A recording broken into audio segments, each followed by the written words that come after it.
सूरज आणि त्याची बायको आज खूपच भांडत होते. आत्तापर्यंत त्या दोघांमध्ये कोणत्याही गोष्टीवरून इतकं भांडण कधीच झालं नव्हतं.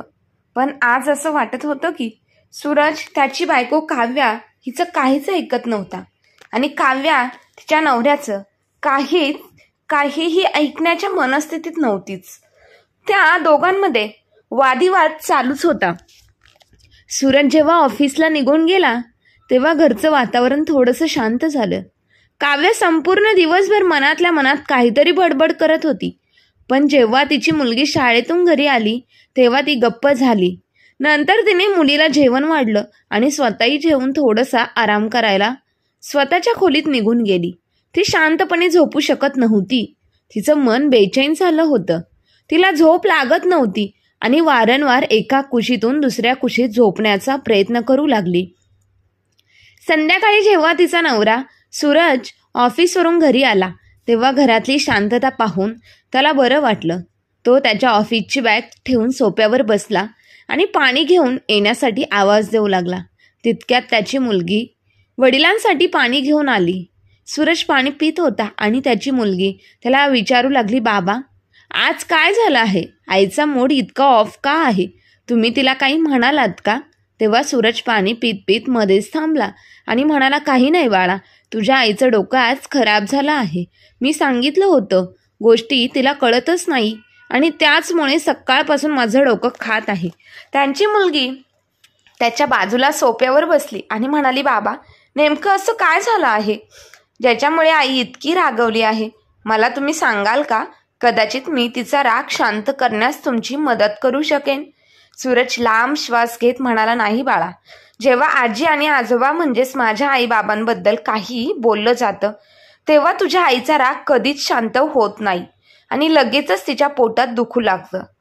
मी तुझ्या आजीला ह्या घरात आणण्याचा विचार करत आहे, त्यामुळे तुझी आई माझ्या कोणत्याच गोष्टी ऐकणार नाही. हे ऐकून सूरजची मुलगी प्रिया खूपच आनंदित झाली आणि म्हणाली, खरंच बाबा, आपल्या घरी आजी येणार आहे? त्यावर सूरज म्हणाला, हो बाळा, आजी येणार आहे, त्यामुळे तुझ्या आईचा मूड ऑफ झाला आहे.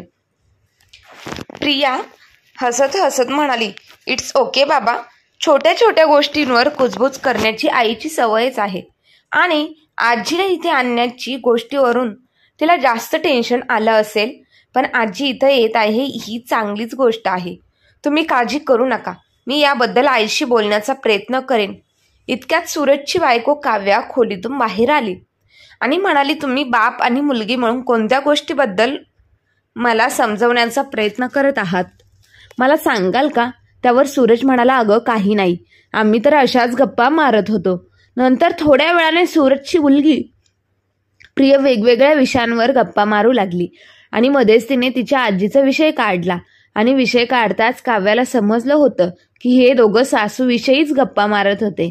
आत्तापर्यंत सूरजची आई प्रमिला यांच्या मूळ गावी नवरा प्रीतम सोबत राहत होती, पण 2 महिन्यापूर्वी प्रीतम यांचा एका आजारपणामध्ये मृत्यू झाला, त्यामुळे ती गावात एकटीच राहत होती. सूरज त्याची बायको मुलांसोबत कामामुळे शहरात येऊन राहिला होता. वडिलांच्या मृत्यूनंतर जेव्हा सूरज गावावरून परत येत होता तेव्हा गावातील सर्वजण त्याला म्हणू लागले, तू तुझ्या आईला तुझ्यासोबत शहरात घेऊन का जात नाहीस? ही गोष्ट सूरजला पटली, पण आईला माझ्यासोबत आणणं हे त्याच्या बायकोला पटणार नाही याचा त्याला अंदाजच होता. त्यामुळे तो गावातल्या लोकांच्या गोष्टींकडे दुर्लक्ष करण्याचा प्रयत्न करत होता आणि गावी राहणाऱ्या त्यांच्या काकांना म्हणाला, जर आम्ही सर्व काही इथेच सोडून गेलो तर इकडची देखभाल कोण करणार? आधी बाबा असल्यामुळे मला इकडची काळजी नव्हती, पण आता थोडे दिवस आईला इथेच असू दे.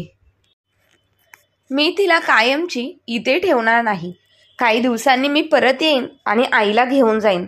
तेव्हा त्याच्या आईने त्याला या बाबतीत साथ दिली आणि म्हणाली, हो, तुझं अगदी बरोबर आहे.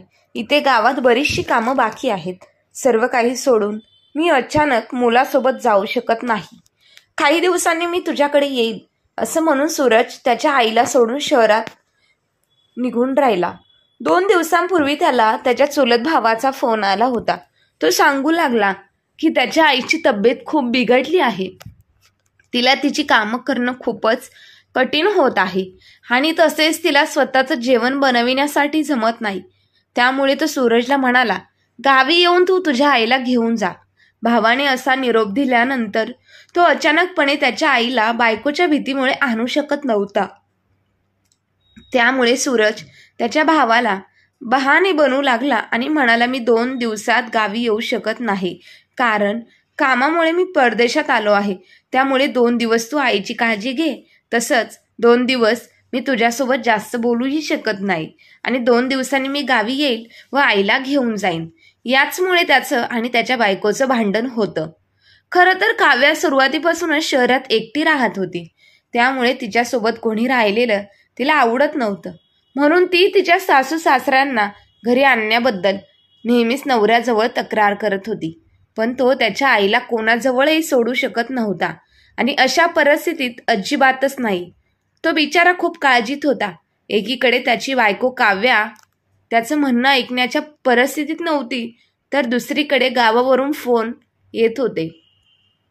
सूरजच्या मुलांना आजीच्या घरात येण्याबद्दल काहीच तक्रार नव्हती, पण काव्याला मात्र सासूच्या येण्यावरून दिवस रात्र डोळ्याला डोळा लागत नव्हता. जर काव्या सासूला तिच्या जवळ येण्याबद्दल वारंवार नकार देत राहिली तर मुलांच्या नजरेत ती चुकीची ठरेल याची तिला भीती वाटू लागली. आणि तसंच तिला तिच्या मुलांच्या नजरेत अगदी व्यवस्थित राहणं आवडायचं. म्हणून त्यांच्यासमोर ती नेहमी सासूचे चांगले गुणगान गायची, चांगल्या चांगल्या गोष्टी करायची, सासूला सन्मानपूर्वक वागणूक द्यायची. तसंच त्यांना घरातील एकही काम करू देत नसायची. त्यामुळे मुलांना नेहमी असं वाटायचं की आमची आई खूप चांगली आहे. ती नेहमी आजीची खूप चांगल्या प्रकारे काळजी घेते. तसंच आमचाही सांभाळ उत्तमरित्या करते. पण त्यांना हे माहीत नव्हतं की त्यांची आई सर्वांसमोर दिखावा करत असायची. खरं तर काव्या स्वभावाने खूप वेगळीच आहे आणि केवळ चांगलं बनण्याचं नाटक करायची. खरं पाहता तिला तिची सासू अजिबातच आवडत नव्हती. यामुळे लग्न झाल्यानंतर काही वर्षांनी ती अनेक गोष्टींच्या तक्रारी करू लागली. नवऱ्यासोबत शहरात येऊन राहिली आणि कायमस्वरूपी तिथे स्थायिक झाली. सूरजला त्याच्या बायकोची सत्यता चांगल्याच प्रकारे माहीत झाली होती, पण त्याला त्यांच्या नजरेत एका आईला पाडायचं नव्हतं. त्यामुळे सूरजने कधीच त्याचा गैरसमज दूर केला नाही. काव्या तिच्या मुलांमुळे माझ्या आईला व्यवस्थितपणे वागवेल ह्या हेतूने तो मुलांना काव्याबद्दल कधीच काही म्हणत नसे. तो फक्त त्याच्या आईला व्यवस्थितपणे त्याच्या जवळ आणण्याचा प्रयत्नात होता. पण कितीही ढोंगीपणा केला तरी कधी ना कधी वास्तव समोर येतं. मुलांच्या सांगण्यावरून काव्या तिच्या सासूला शहरातल्या घरी बोलवण्यास तयार झाली. पण खरं नाटक तर आत्ता चालू होणार होतं. दिवसभर तिची मुलं घरात राहत नसे, म्हणून जेव्हा मुलं घरी राहायची तेव्हा काव्या त्यांच्यासमोर वेगळं रूप दाखवायची आणि जेव्हा मुलं घरातून बाहेर पडत तेव्हा दुसरं रूप दाखवायची. शेवटी दुसऱ्या दिवशी सूरज त्याच्या आईला गावावरून घेऊन आला. सूरजला चांगल्या प्रकारे ठाऊक होतं की काव्याला त्याची आई अजिबात आवडत नव्हती, पण मुलांच्या सांगण्यावरून कदाचित ती समजूतदारपणे वागेल असं त्याला वाटलं होतं. काव्याच्या मनात जरी नसलं तरी आईला शहरात आणण्यासाठी दुसरा कोणताही मार्गच नव्हता त्याच्याकडे. तसंच आईला दुसरा कोणताच आसराही नव्हता, कारण तो तिचा एकुलता एक मुलगा होता. अशा अवस्थेत आईची काळजी आपण घेणार नाही तर दुसरं कोण घेणार, यामुळे तो त्याच्या आईला घेऊन आला. जेव्हा काव्याची सासू प्रमिला तिच्या मुलाच्या आणि सुनेच्या घरी आली तेव्हा ती खूप खुश होती. तसंच काव्याने मुलांसोबत अगदी आनंदाने प्रमिलाचे स्वागत केले आणि उत्साहाने तिला आतमध्ये येण्यास सांगितलं. मुलं आजी आल्यामुळे खूपच खुश झाली होती, परंतु काव्या मात्र आनंदी असल्याचं नाटक करत होती. पहिल्या दिवशी सर्वजण खूप आनंदित होते. काव्याने सर्वांसाठी चवदार स्वयंपाक बनवला. सर्वांनी एकत्र बसून जेवण केलं. सुरुवातीला काव्याने सासूला सर्व गोष्टी त्यांच्या जवळ अगदी हातात नेऊन दिल्या. सर्व काही परिस्थिती अगदी सामान्य होऊ लागली. पण दररोज एखादी सून तिच्या सासूला इतकी चांगली वागणूक देऊ शकते का? सर्वांचंच आयुष्य अगदी व्यवस्थित चालत होतं. तसं मुलं मात्र आजी आल्याने खूपच खुश दिसत होती. खरं तर सूरजचा मुलगा घरात राहत नव्हता. तो दुसऱ्या शहरात त्याचे शिक्षण पूर्ण करत होता आणि त्याची मुलगी प्रिया तिथेच घरी राहत होती. ती तिच्या आजीची खूप चांगली प्रकारे काळजी घेते. तिला हव्या त्या गोष्टी जागेवर नेऊन देते. नेहमी तिच्या तब्येतीची विचारपूस करत. पण ती कॉलेजला जात असल्याने आजीसोबत जास्त वेळ घालवू शकत नाही. त्या घरात अशीच एकच स्त्री होती जी संपूर्ण दिवस आजीसोबत राहायची. ती म्हणजे तिची सून काव्या. सुरुवातीचे 2-4 दिवस काव्याचे सासूसोबतचे वागणे खूप चांगले होते. पण हळूहळू नवऱ्याच्या आणि मुलांच्या गैरहजेरीत ती तिच्या सासूला उलट उत्तरं देऊ लागली. हे वारंवार चालत राहिलं. जेव्हा प्रमिला काही गोष्टी तिला मागायची तेव्हा काव्य तिला म्हणायची, तुम्ही स्वतः उठून गोष्टी घेऊ शकता. प्रत्येक कामासाठी मला आवाज देण्याची गरज नाही. सुरुवातीला प्रमिलाने ह्या गोष्टीवर लक्ष दिलं नाही, कारण तिलाही असंच वाटायचं की कदाचित दिवसभरांच्या कामामुळे तिची सून खूप थकून जात असावी. यामुळे ती मला अशी उत्तरं देत आहे. पण त्यांना ठाऊकच नव्हतं की त्यांच्या सुनेच्या डोक्यात काहीतरी वेगळंच चालू आहे. हा तर तिचा फक्त राग होता, जो हळूहळू तिच्यासमोर येत होता. आता प्रमिला तिच्यासोबत एकटी घरात राहू लागली. घरात आधी तिचा मुलगा म्हणजे जायचा, त्यांच्यानंतर तिची नात प्रिया कॉलेजला निघून जायची. त्यावेळेस घरात सासू आणि सुना दोघीच असायच्या. काव्या हळूहळू सासूला उलट उत्तरे देत राहिली आणि तिची ही सवय पुढे वाढतच चालली होती. आता काव्या तिच्या पती आणि मुलांच्या गैरहजेरीत सासूचं एकही काम करण्यास तयार नव्हती. प्रमिला तिचं वागणं पटत नव्हतं. त्यामुळे तिला माझ्यासोबत असं विचित्र का वागत आहेस असं विचारल्यावर ती उलट म्हणायची, सूरज आल्यावर मी सर्व काही त्याला सांगेन. असं म्हणून ती त्यांच्यासमोर भावनिक अत्याचाराचे नाटक करायची आणि म्हणायची, तुमच्यासारख्या स्त्रिया मुलांच्या घरात आग लावायला येतात. तू मुलाला काही सांगून माझ्या विरुद्ध भांडण लावण्याचे प्रयत्न करतेस. म्हणूनच तुमच्यासारख्या सासूंना अशीच कामं उत्तमरित्या जमतात. सुनेचे असे म्हणणे ऐकून प्रमिला गप्प बसायची, कारण काव्या संधीचा उपयोग करून घेण्यास खूप पटाईत होती. ती सासूला रागात बघायची आणि अशा प्रकारच्या गोष्टी बोलवून दाखवायची आणि त्यांना इमोशनल ब्लॅकमेल करायची. तसंच तिला चांगल्या प्रकारे ठाऊक होतं की मी असं वागल्यावर माझी सासू माझ्या पती आणि मुलांसमोर काहीच बोलणार नाही. आता ती तिची कामे सासूकडून करून घेऊ लागली. प्रत्येक छोट्या मोठ्या गोष्टी त्यांना सांगू लागली. ती तिच्या मुलांचा आणि नवऱ्याचा डब्बा भरून द्यायची. एकदा दोघेही घर सोडून बाहेर पडले तसं लगेच ती तिच्या सासूवर आदेश द्यायला सुरुवात करायची. तसंच त्यांना वारंवार हे आठवण करून द्यायची की तुम्ही या घरात फुकटचं बसून खात आहात. त्यामुळे घरातील 2-4 कामं केली तर काहीच बिघडत नाही.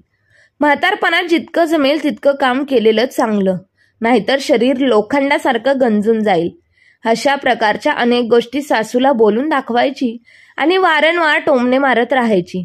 तसंच मुलगा आणि नात गेल्यावर हळूहळू एकामागे एक कामं सांगत राहायची. कधी म्हणायची जाऊन किचन साफ करा, माझी कंबर दुखत आहे. तर कधी म्हणायची किचनचा ओटा साफ करून रात्रीच्या जेवणाची तयारी करून ठेवा आणि माझ्या खोलीत तेल गरम करून घेऊन ये. जेव्हा तिने सासूला पाय चेपण्यास सांगितले तेव्हा प्रमिलाला काव्याचा खूप राग आला. ती तिच्याशी असं का वागत आहे हे प्रमिलाला समजत नव्हतं, कारण ती कोणत्याच गोष्टीवरून काव्याला काहीच म्हणत नसे. पण तरीही माझ्यासोबत असा विचित्रपणा का करत आहे याचा त्या वारंवार विचार करत, आणि हे सर्व त्यांना त्यांच्या समजण्याच्या पलीकडचं होतं. काव्या मात्र तिच्या ओळखीच्या मैत्रिणीच्या सांगण्यावरून घरात विचित्र वागत असे. तिच्या मैत्रिणी तिची सासूच्या विरोधात कान भरत असत. त्या तिला सांगत, जर तू तुझ्या सासूला जराही तुझा अंत दिला नाहीस तर ती तुला घेऊन टाकेल. त्यामुळे तू सासूला चेहरा वर करण्याची संधी देऊ नकोस. ह्या सासवा नाकासारख्या असतात. त्या त्यांचा फणा वर करून सर्वप्रथम सुनांना चावतात. मैत्रिणीचं असं म्हणणं ऐकून काव्य तिच्या सासूला नेहमी त्रास देत असत. पण जर माणूस चुकीचा असला तर त्याचा मार्ग खूप लहान असतो आणि एक ना एक दिवशी त्याचा अंत ठरलेला असतो. असं काहीसं काव्यासोबतही झालं. सासूसोबत उद्धटपणाने वागणं, तिला उलट उत्तर देणं हे आता काव्यासाठी खूप सहज झालं होतं. तसेच तिला तिच्या नवऱ्याची आणि मुलांची घरी यायची वेळ चांगल्याच प्रकारे ठाऊक होती. असं तिचा मुलगा घरी कोणत्या दिवशी आणि कोणत्या वेळेस येईल हे तिला माहीत असे. त्यावेळेस काव्य सासूची पूर्णपणे सेवा करत आणि सर्वांना असं दाखवून द्यायची की तिची सासू दिवसभर घरात आराम करते आणि कोणतंच काम करत नाही. आणि तसंच ती मुद्दामून कोणत्याही कामाला त्यांच्यासमोर हातही लावून देत नसत. पण प्रमिलाला मात्र दिवसभर अगदी उदास मनाने सर्व कामं पूर्ण करायची आणि स्वतःच्या नशिबाला दोष देत म्हणत, मागच्या जन्मी मी असं कोणतं कर्म केलं असेल ज्याच्यामुळे मला आज हे दिवस पाहावे लागत आहेत. पण म्हणतात ना, आपल्या नशिबात जे लिहिलं आहे ते कधीही चुकत नाही आणि नशिबात लिहिलेल्या सर्व गोष्टी आपल्याला भोगाव्याच लागतात. एक दिवस प्रिया आणि तिच्या भावाने प्लॅन केला की ते दोघेही अचानक घरी जातील आणि त्यांच्या आजीला सरप्राईज देतील. त्यांनी त्यांच्या ह्या प्लॅनमध्ये त्यांच्या बाबाला सहभागी केलं. कारण आज मातृदिवस होता, यामुळे प्रियाने तिच्या भावाला फोन करून बोलवलं होतं. ते त्याच्या आईला आणि आजीला काहीतरी नवीन गोष्टी देऊ इच्छित होते. त्यामुळे त्यांनी बऱ्याच गोष्टी खरेदी केल्या. पण घरात मात्र आत्तापर्यंत सर्व कामं अशीच पडली होती. कारण सूरज आणि त्याची मुलगी प्रिया नेहमीप्रमाणे डब्बा भरून घराबाहेर तर गेले होते. त्यांनी काव्या आणि प्रमिलाला या गोष्टीचा जराही अंदाज आणू दिला नव्हता की त्यांनी त्यांच्या ऑफिसला सुट्टी आणि कॉलेजला सुट्टी घेतली होती. कारण ते सर्वजण मिळून गिफ्ट घेण्यासाठी बाजारात जाण्यासाठी निघाले होते. तिथेच बाजारात प्रियाचा भाऊ त्यांना भेटणार होता. बराच वेळ खरेदी केल्यानंतर प्रियाचा भाऊ शरद त्यांच्यासोबत घरी येण्यास तयार झाला. त्या तिघांनी बऱ्याच नवनवीन गोष्टी खरेदी केल्या आणि दोघींना सरप्राईज देण्यासाठी घराच्या दिशेने जाऊ लागले. जवळपास 1 ते 1.5 तास निघून गेला होता. त्यामुळे अजून घरातील कामं उरकली नव्हती आणि कदाचित आजचा दिवस काव्यासाठी खूप महत्त्वाचा आणि मोठा होता. कारण तिने तिच्या सासूसमोर बऱ्याच कपड्यांचा ढीग धुण्यासाठी आणून टाकला होता. घरातील सर्व कामं, काही चादरी, पडदे अशा सर्व गोष्टी त्यांच्यासमोर नेऊन ठेवून लागली आणि घरातील सर्व साफसफाई करण्याची ऑर्डर दिली. प्रमिला तिला म्हणाली, ती एकाच दिवशी घरातील सर्व साफसफाई करू शकणार नाही. जोपर्यंत सूरज आणि प्रिया घरी येतील तोपर्यंत ही सर्व कामं अशीच पडून राहतील आणि तुला ही कामं करावी लागतील. असं म्हटल्यावर काव्याला प्रमिलाची थोडीशी दया आली आणि ती म्हणाली, आज फक्त तू हॉलची साफसफाई कर आणि राहिलेल्या 2 खोल्यांची साफसफाई उद्या करून घे. घरात कोणीच नसल्यामुळे काव्या तिच्या सासूला एकानंतर एक ऑर्डर देत राहिली. ही तिच्यासाठी कोणतीही नवीन गोष्ट नव्हती. जर ती जेवत असेल किंवा झाडू मारत असेल आणि घरातील इतर कामं करत असताना वारंवार टोमणे मारणे हे तिचं दररोजचं काम झालं होतं. एवढंच नाही तर कधी कधी त्यांच्यासमोर वाढलेलं जेवणाचं ताट काढून घेत आणि म्हणत, आधी सर्व कामं पूर्ण कर आणि नंतर जेवत जा. अशा प्रकारच्या गोष्टी ती तिच्या सासूला करत. आता प्रमिला या सर्व गोष्टींची सवय झाली होती आणि तिला याबाबत काहीच वाटत नव्हतं.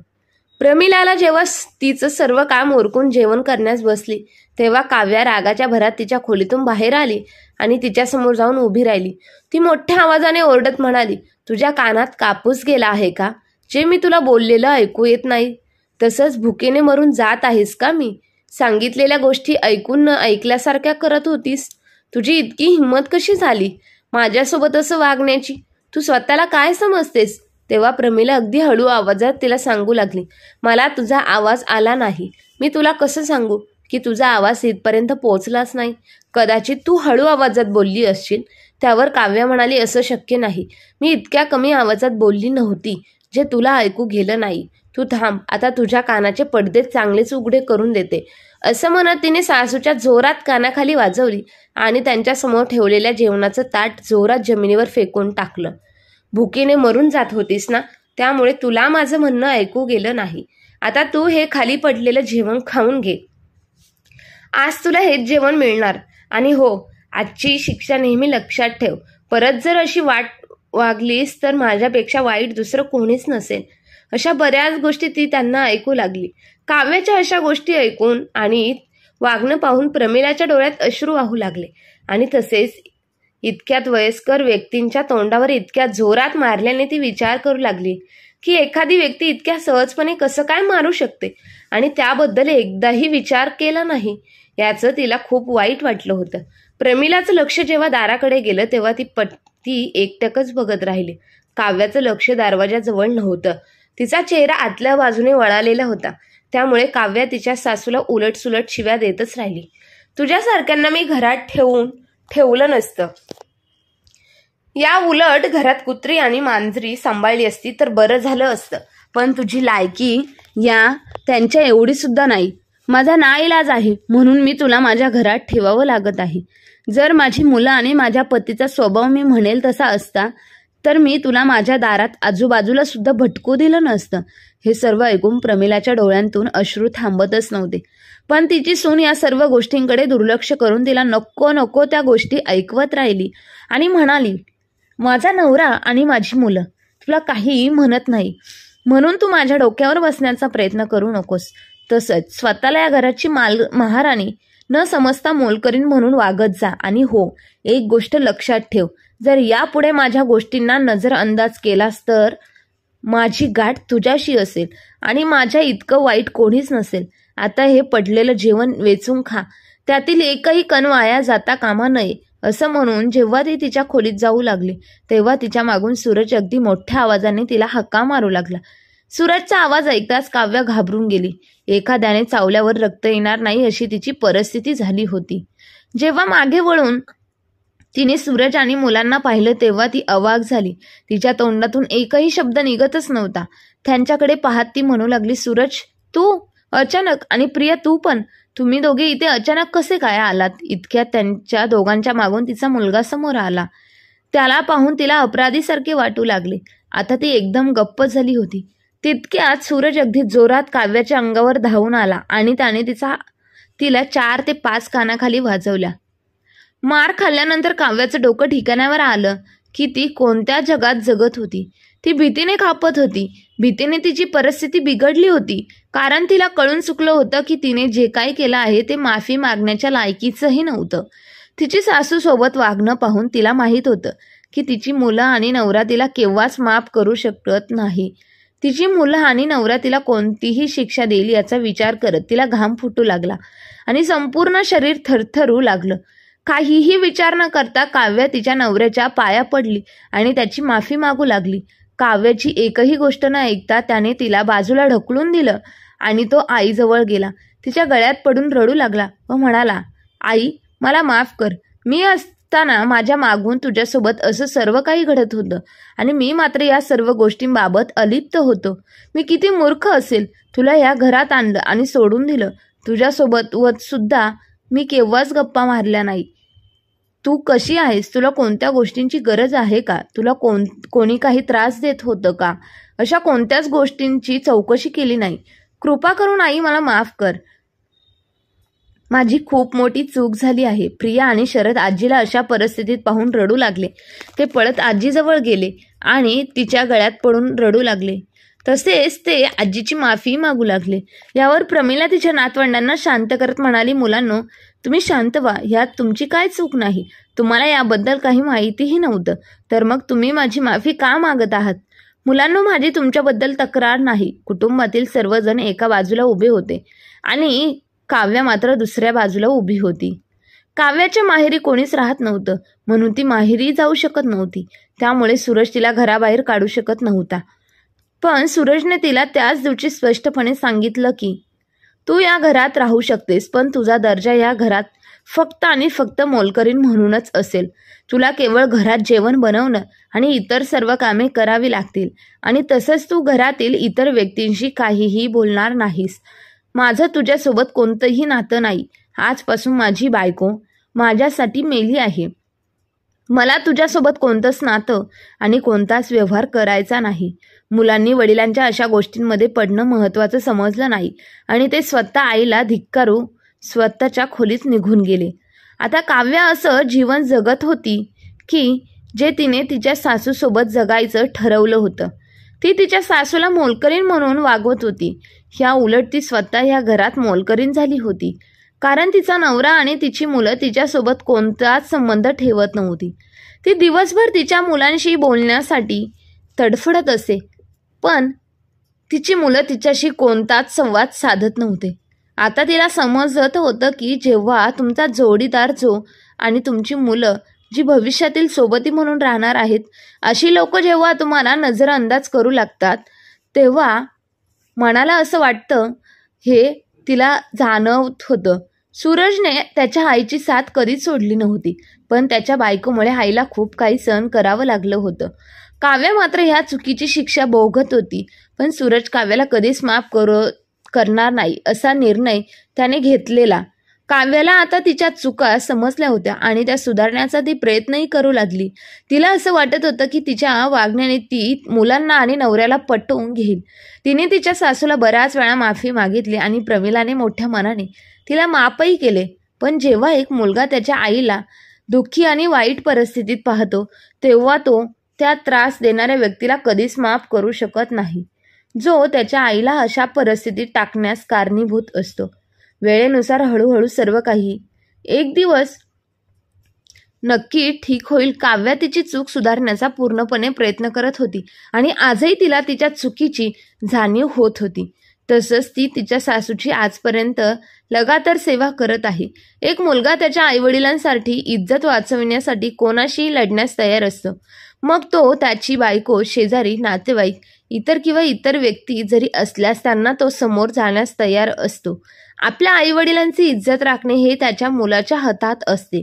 त्यामुळे इतर कोणी असो वा नसो, पण आपण आपल्या आईवडिलांची नेहमीच इज्जत केली पाहिजे आणि तसंच लोकांकडूनही करून घेतली पाहिजे.